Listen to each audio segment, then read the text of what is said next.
بسم الله الرحمن الرحیم.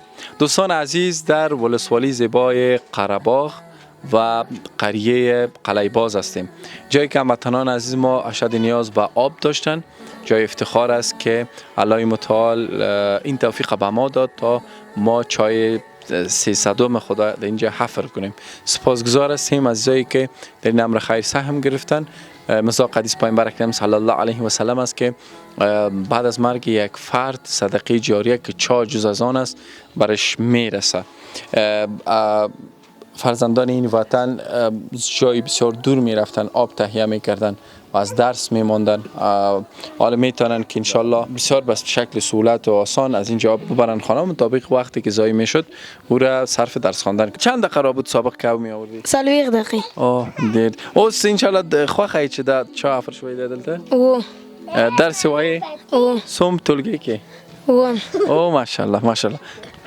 به تو اینی دختره که تجربه نیم دسته ده؟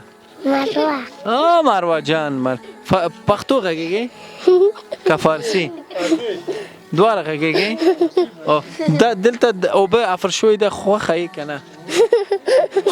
دوستان عزیز، انشالله که نماینده منطقه صحبت میکنیم، میشه که در ارتباط به این معلومات بتین که چقدر نیازمندی بود اینجا که مردم باید چا برشان حفر شود.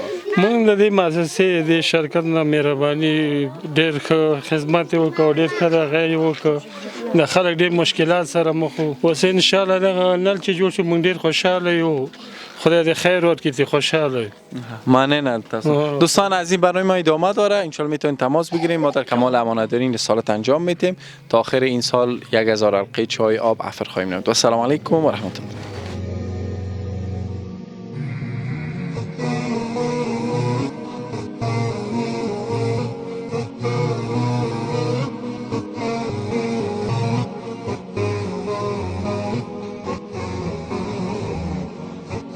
Oh.